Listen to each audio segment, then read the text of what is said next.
In 2023, former Secretary of State Hillary Clinton was asked what she believed was the biggest challenge to women's peace and security in the next 10 years. She replied that the biggest challenge is men starting wars. Her comments are supported by history. Male leaders have a well-documented record of war and aggression. An analysis of war and state aggression from 1875 to 2004 revealed that male leaders were responsible for committing 694 acts of aggression and starting 86 wars. This long-standing pattern has helped cultivate the belief that women are inherently more peaceful than men. But beyond public opinion, how accurate is that assumption?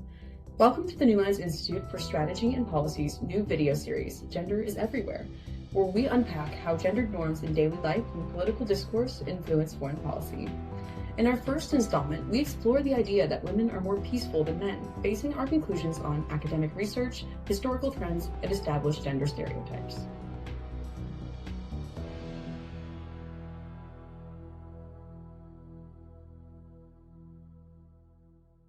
To understand why women are widely assumed to be more peaceful than men, we need to examine why men are assumed to be more aggressive.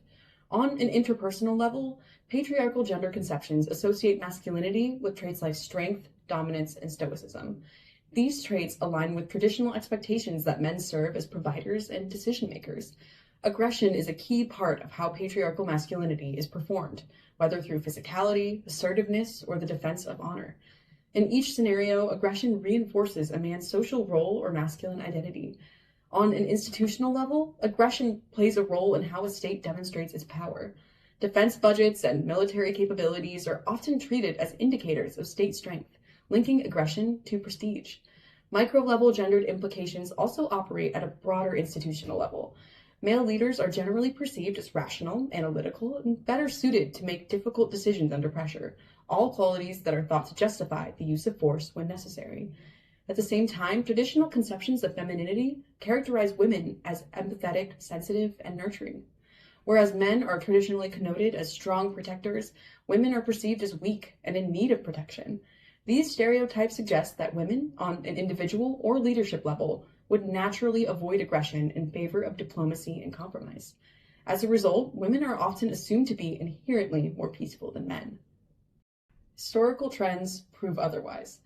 In a study analyzing conflict in monarchies from 1480 to 1913, researchers found that polities ruled by queens were 39% more likely to go to war than polities ruled by kings.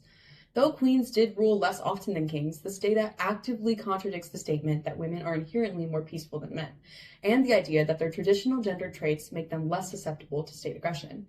The circumstances behind the statistics suggest that gender norms influence the behavior and perception of past women leaders and women-led polities. Gendered expectations often led other states to perceive women rulers as weak or passive, making them seem more vulnerable to attack.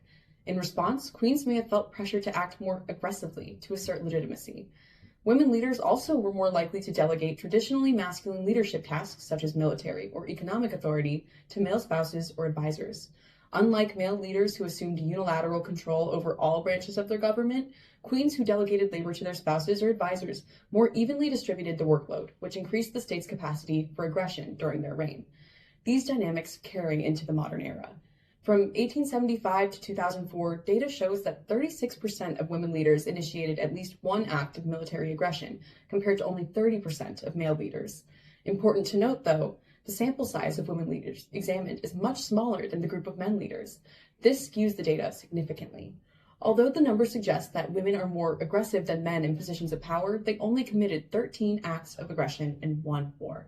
This is minuscule in comparison to the hundreds of acts of aggression in over 80 wars committed by men.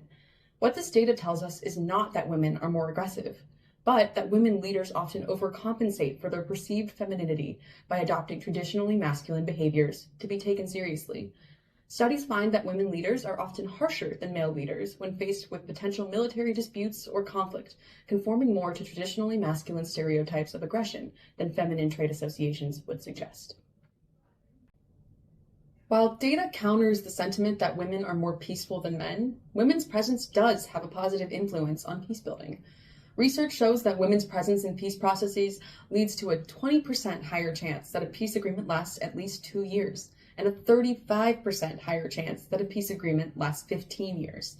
Women are often perceived as more collaborative and trustworthy, giving them greater leverage in negotiations. They also tend to introduce perspectives that might otherwise be overlooked, making peace agreements more inclusive and durable. Ultimately, the sentiment that women are more peaceful is more nuanced than it sounds. Women are not inherently less aggressive, nor are men inherently prone to violence. Instead, both are shaped by gender norms that influence expectations, behavior, and perception. Treating women as a monolith and always equating femininity with peace obscures individual leadership choices and reinforces unrealistic standards.